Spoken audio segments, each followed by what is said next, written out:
Fala galera, Saulo da Bahia, como vocês estão? Então, dando continuidade aqui ao nosso estudo acerca do poder constituinte. Estamos resolvendo aí várias questões importantes sobre esse assunto tão importante, né? E aí nós vamos dando continuidade aqui então às nossas questões, beleza? Vamos lá. 17. Poder constituinte decorrente é o poder que tem os Estados-membros de uma federação para elaborar suas próprias constituições. Perfeito, né? Nós já aprendemos, sempre fazendo aquelas revisões, como eu gosto, que o poder derivado ele é dividido em reformador, revisor e decorrente. E o poder decorrente, de fato, é justamente a capacidade que os Estados-membros possuem para criar e atualizar as suas próprias constituições. Já falamos um pouco do poder constituinte decorrente no bloco anterior, onde nós falamos quem tem, quem não tem, aquela discussão do município, do DF, mas a questão em si aqui está bem tranquila. 18. É possível a alteração do texto constitucional durante o estado de defesa, mas não durante a intervenção federal ou estado de sítio. A questão está errada. E detalhe, essa questão ela pode ser cobrada de você tanto aqui dentro do poder constituinte, bem como lá no processo legislativo, ele também pode cobrar. Então, às vezes no seu edital tem processo legislativo, mas não tem poder constituinte, e vice-versa. Então, você tem que tomar um certo cuidado. Quando nós estudamos o poder derivado, nós aprendemos que ele tem algumas características, certo?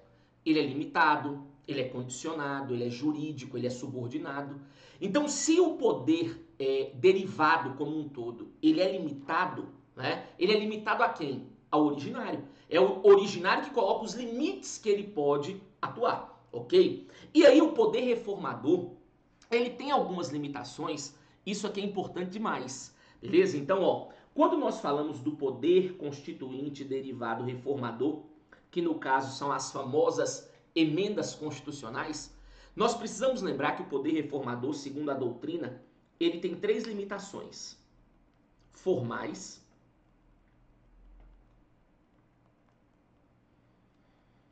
circunstanciais e materiais.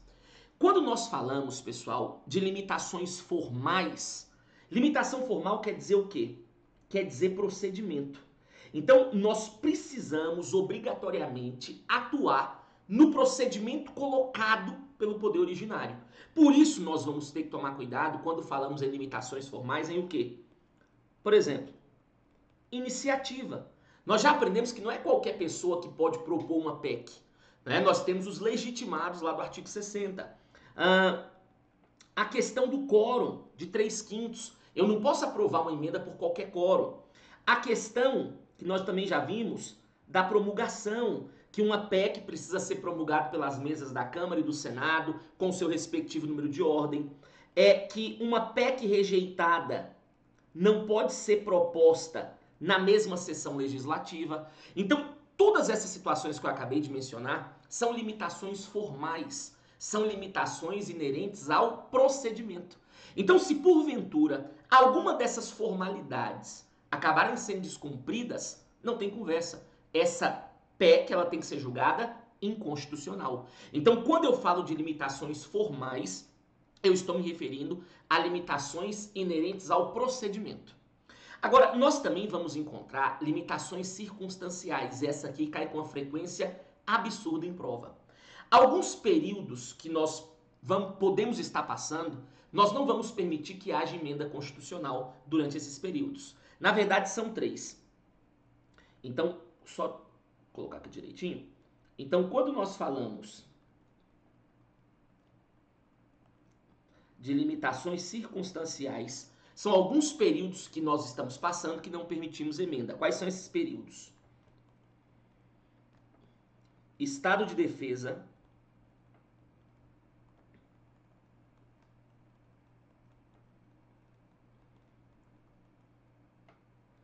estado de sítio e intervenção federal. Então, deixa eu te explicar, pessoal. Se for deflagrado qualquer um desses 3 casos, estado de defesa, estado de sítio ou intervenção federal, nós não permitimos que haja emenda constitucional. Sabe por quê? Porque esses períodos que eu acabei de mencionar aí são períodos, vamos dizer, atípicos. São períodos anormais que o Estado está vivenciando. Vou dar só um exemplo. A Constituição fala, por exemplo, que se for declarada uma guerra, você tem que declarar um estado de sítio, artigo 137, inciso 2º. Aí eu te pergunto, o pau está quebrando, a guerra está rolando, nós cidadãos, nós o povo, vamos estar olhando para a guerra acontecendo ou para o que o Congresso está aprovando?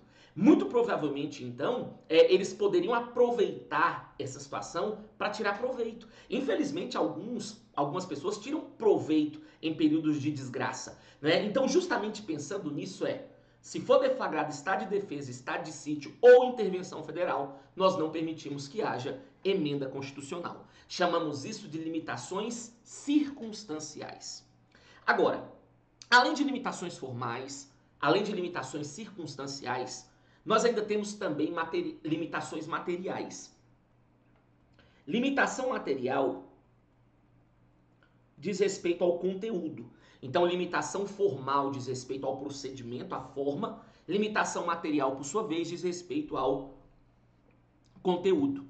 E aí, quando nós falamos em limitações materiais, a doutrina subdivide em 2 tipos. Limitações materiais expressas ou implícitas e limitações materiais implícitas. Sendo bem sincero, o importante aqui mesmo é você lembrar das limitações materiais expressas, que são as famosas cláusulas pétreas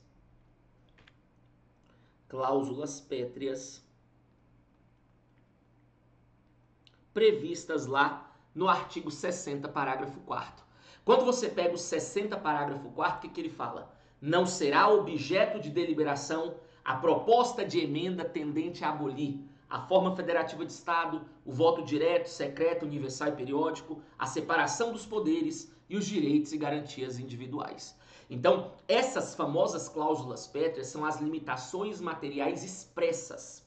Agora, limitação material implícita, eu costumo falar que tem a todo gosto. Todo doutrinador coloca uma diferente. Né? Então, eu só quero aqui que você tome cuidado se porventura ele falar assim, olha, porque nós não permitimos que haja limitação material implícita. Errado, permitimos sim. Beleza? Isso quem permite é o próprio Supremo Tribunal Federal. O próprio Supremo entende que o artigo 60 seja uma limitação implícita, porque ali você está exteriorizando a própria vontade do poder originário. Então, dessa forma, mais uma vez eu reitero, o poder constituinte derivado reformador, ele tem 3 limitações. Formais, que diz respeito ao procedimento, circunstanciais e materiais. Então olha o que ele fala na questão 18 e agora com certeza você consegue resolver.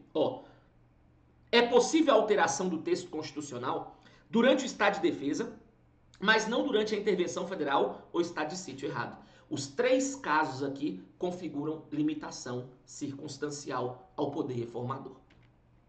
19. A proposta de emenda constitucional será discutida e votada em cada casa do Congresso Nacional, ok, é um procedimento bicameral, em um turno, considerando-se aprovada se obtiver 3/5 dos votos dos respectivos membros. Errado. Errado porque nós sabemos que uma emenda, para ela ser aprovada, ela passa em cada casa do Congresso.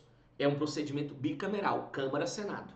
Em cada casa, o artigo 60 fala que ela tem que passar por 2 turnos e para ser aprovada em cada turno ela tem que obter um quórum de 3/5 dos membros, ou seja, 60% daquela casa legislativa. Então, essa história aqui de em um turno, aí a questão acaba ficando errada.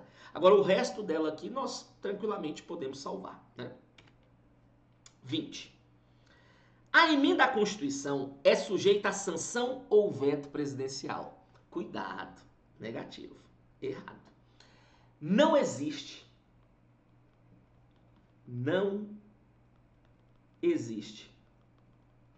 veto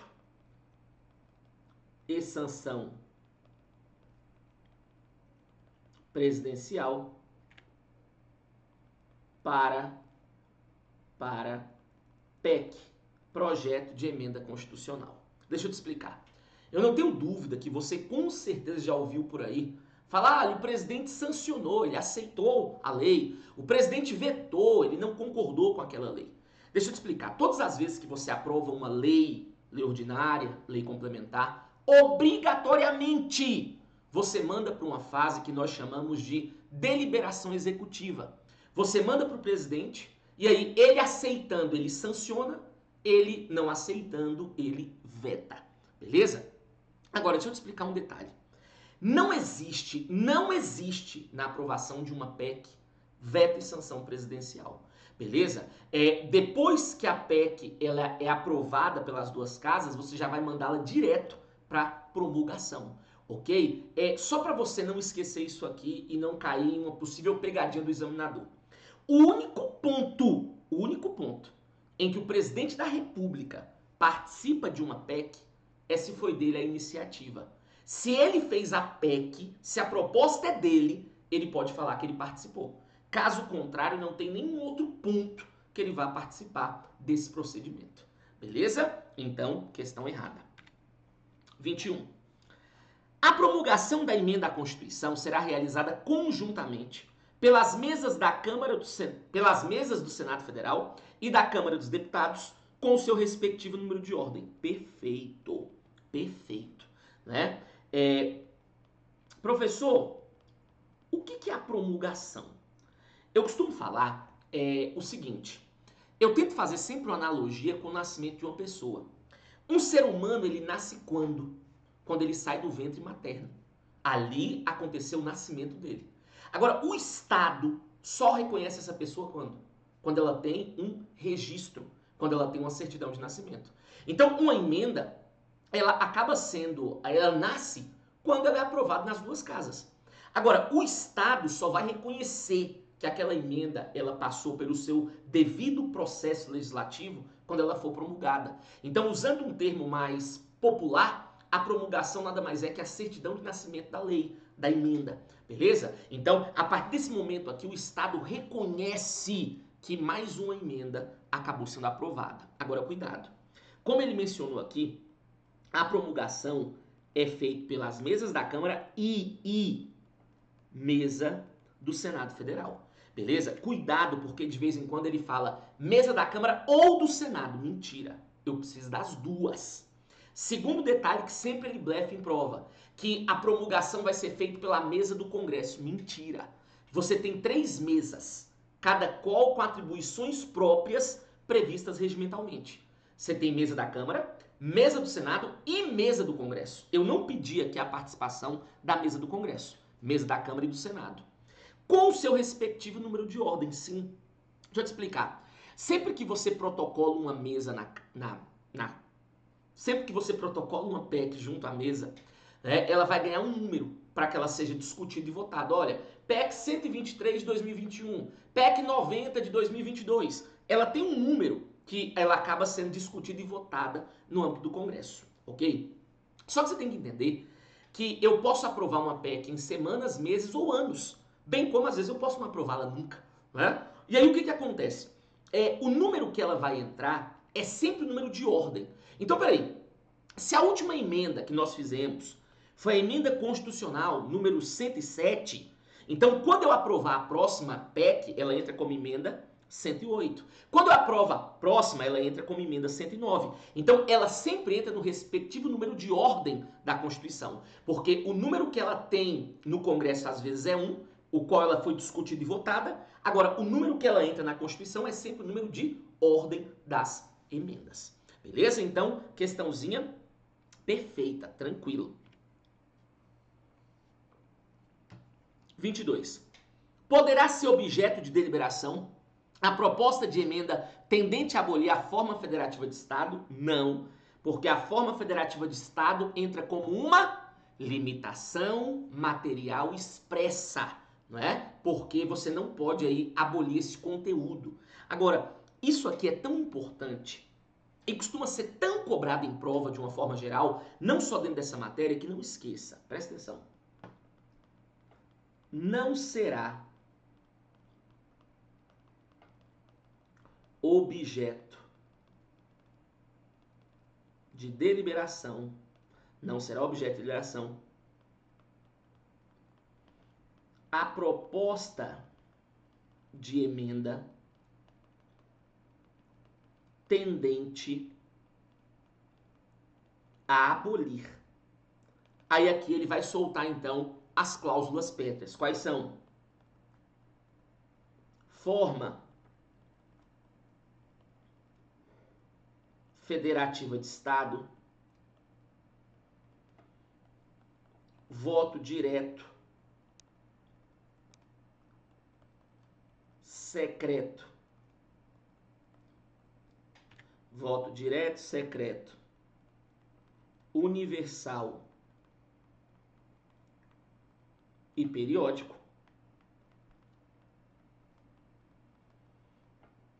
separação dos poderes,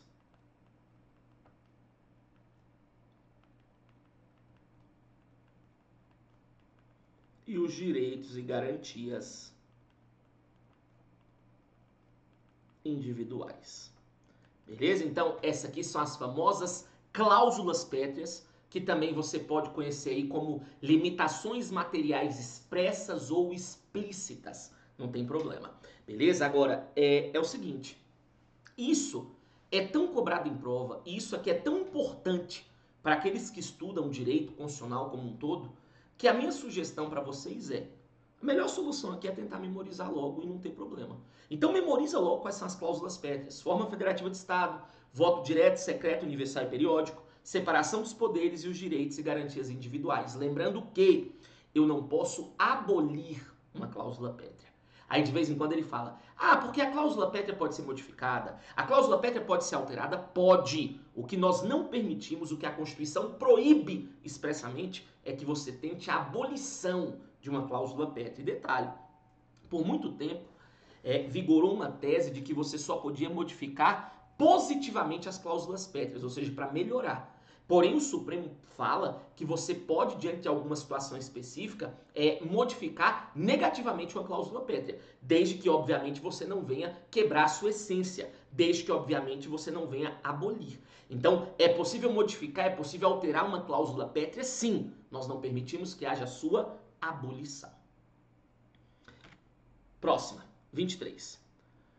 O poder constituinte decorrente pode prever a possibilidade das entidades federativas exercerem o direito de secessão?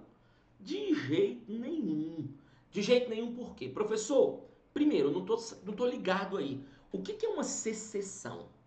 Secessão, pessoal, é o direito de retirada. Ou seja, é quando um Estado membro que compõe a sua federação tenta declarar independência. Pegando um exemplo prático, foi o que aconteceu no Brasil com o Rio Grande do Sul. O Rio Grande do Sul tentou declarar independência do Estado brasileiro, mas ele não conseguiu. Não conseguiu porque isso é o tal do direito de secessão. E nas federações, que é a nossa forma de Estado, nós proibimos veementemente esse direito. Para você ter noção, o artigo 1º da nossa Constituição fala o quê? A República Federativa do Brasil, formada pela união indissolúvel de estados, municípios e DF. Então, a nossa união ela é indissolúvel, o nosso vínculo ele não pode ser quebrado. Nós não vamos permitir retirada de estado membro, beleza? Agora, ele quis falar que o poder decorrente, que é o poder que os estados têm para criar, alterar suas constituições, pode acabar colocando isso. Não pode de jeito nenhum. Não pode porque isso é uma cláusula pétrea. A forma federativa de Estado é uma cláusula pétrea. Então, nada que venha contrariar essa situação, você pode modificar. Nem por meio de uma emenda constitucional, nem por meio do poder reformador, você poderia implementar o direito de secessão. Na verdade, uma vez estamos falando dessa matéria do poder constituinte, a única forma de você colocar o direito de secessão no Brasil seria criando uma nova Constituição, apenas. Porque aí era fruto de quem? Do poder originário. E como nós já estudamos, o poder originário, em regra, em suma, ele pode fazer o que ele bem entender. Né? Nós já vimos isso. Então, o poder decorrente não pode de jeito nenhum. 24. O poder constituinte decorrente está impedido de inserir na Constituição Estadual está impedido de inserir na Constituição Estadual o regime parlamentarista de governo. Porém, pode criar vários mecanismos de relação entre o poder executivo e o poder legislativo, típicos do parlamentarismo, como, por exemplo, a moção de desconfiança e a dissolução da Assembleia Legislativa pelo governador. Questão boa, tá vendo? E é uma questão de 2013. Vamos lá. O poder constituinte decorrente está impedido de inserir na Constituição Estadual o regime parlamentarista. Perfeito. Está impedido sim, porque a nossa Constituição ela vai colocar o presidencialismo. Né? Inclusive, o presidencialismo, em 1993, foi ratificado por quem? Por nós, o povo, por meio de voto. Nós escolhemos manter o presidencialismo. Tá? Agora ele falou assim, porém pode criar vários mecanismos de relação entre o executivo e o legislativo, típicos do parlamentarismo, como, por exemplo, a moção de desconfiança, que é algo que acontece lá no parlamentarismo, e a dissolução da Assembleia pelo governador. De jeito nenhum. Sabe por que não pode? Porque isso aqui visivelmente, estaria quebrando o quê? A separação dos poderes. E como nós já vimos nesse bloco, a separação dos poderes entra como uma cláusula pétrea, beleza? Então nós não vamos permitir que o Estado faça isso. Alguns podem questionar assim de casa. Professor, mas não seria uma forma de freios e contrapesos, de checks and balances? Deixa eu te explicar. Segundo o Supremo Tribunal Federal, somente a Constituição Federal é que tem poder para criar mecanismos de freios e contrapesos. Isso não pode acontecer por parte dos estados, beleza? Justamente porque, pessoal, se nós permitirmos uma situação como essa, ia ter muita desordem, ia ter muita coisa esquisita acontecendo no âmbito dos estados, até de município, e aí ia ficar muito difícil controlar. Então, não pode, porque isso aqui é um dos limites que o poder decorrente ele precisa obrigatoriamente respeitar, decorrente ali da própria Constituição Federal. Próxima. O poder constituinte decorrente pode adotar nos estados, além do regime parlamentarista, a forma monárquica de governo. Errado. Não pode nenhum dos dois. Lembrando, nosso sistema de governo é o presidencialista, nossa forma de governo é a forma republicana. Tanto a forma republicana quanto o sistema presidencialista foram ratificados pelo povo na Constituição de 88. Não sei se vocês sabem, vou aqui colocar rapidamente, até porque isso pode cair em outras matérias. A nossa Constituição de 88, ela foi colocada pelo poder originário como uma república presidencialista. República, forma de governo, presidencialismo, sistema de governo.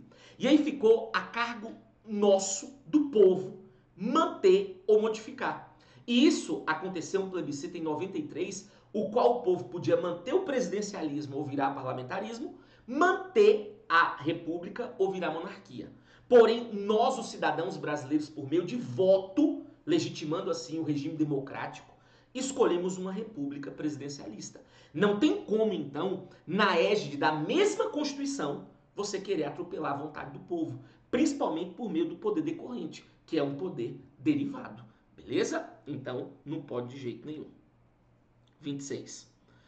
O poder constituinte decorrente, mais uma vez falando do poder dos estados, está impedido de adotar nos estados o regime parlamentarista de governo. Perfeito. Está impedido sim, porque é uma limitação dentre tantas que obrigatoriamente ele precisa e deve respeitar da Constituição Federal. 27. O direito constitucional brasileiro não conhece a figura do poder constituinte decorrente, contemplando apenas a ideia do poder constituinte originário e do poder constituinte derivado. Errado. Errado que ele quis colocar o poder decorrente aí, vamos dizer, como se fosse uma terceira espécie. E nós já vimos muito bem isso. Nós já vimos que o poder constituinte ele é dividido basicamente, tradicionalmente, em poder originário e poder derivado. Originário, histórico e revolucionário, derivado, reformador, revisor e decorrente.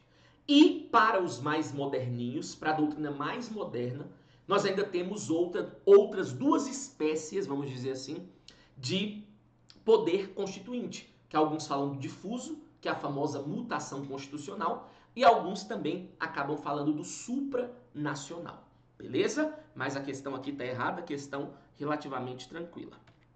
28.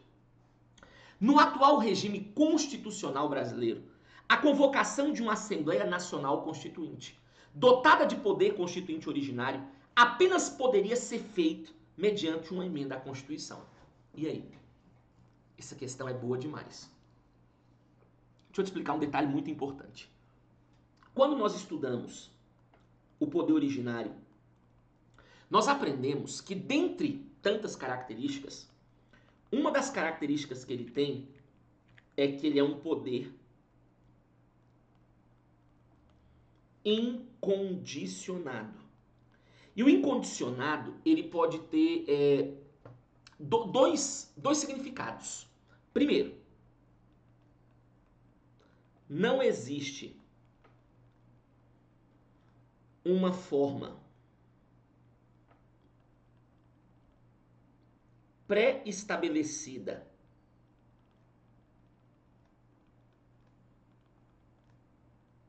de atuação, não existe uma forma pré-estabelecida de atuação. E a segunda vertente que eu posso dar para incondicionado é que ele não deve respeito. Não deve respeito. Ao processo legislativo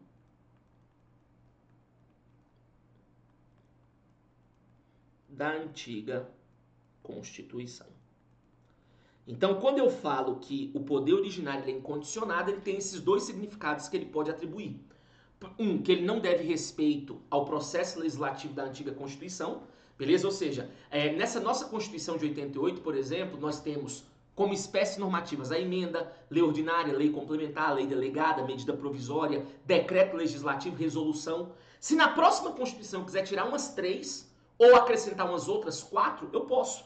Se na outra Constituição, se eu criar uma nova Constituição e ao invés de aprovar uma emenda por 3/5, eu quiser aprová-la por maioria absoluta, eu posso. Porque eu sou um poder incondicionado. Eu não devo respeito ao processo legislativo da Constituição pretérita, da Constituição passada. Agora, um segundo significado que nós temos de incondicionado é que não existe uma forma pré-estabelecida de atuação para ele. Alguns me perguntam direto em sala, professor, quem pode criar uma nova Constituição? Quando pode criar uma nova Constituição? Não sei. Não sei, sabe por quê? O poder originário, ele é incondicionado. Não existe um manual para ele se manifestar. Não existe uma forma pré-estabelecida para ele entrar em cena. Ele pode vir do jeito que ele quer, a hora que ele quer, da maneira que ele achar conveniente, porque ele é um poder incondicionado. Beleza? E detalhe, pessoal, isso tem que ficar muito claro para vocês. Quando você cria uma Constituição, a intenção, tirando a antiga União Soviética, que tinha uma situação meio maluca de Constituição balanço, mas quando você cria uma Constituição, a intenção, a vontade é que ela seja perpetuada, é que ela fique ad eterno. Claro, com as devidas atualizações, mas que mantenha aquela Constituição enquanto puder. Então, quando você cria uma Constituição aqui, em regra, você não vai falar, olha, estou criando essa hoje para criar uma daqui 10 anos. Não, você quer que essa Constituição de 88 ela vigore por anos, anos, anos e anos. Né? Então, quando você cria uma Constituição, você não estabelece esse mecanismo de uma nova ser feita, porque ele é um poder incondicionado. Então, no atual regime constitucional brasileiro, a convocação de uma Assembleia Nacional Constituinte dotada de poder originário apenas poderia ser feito mediante proposta de emenda. Errado.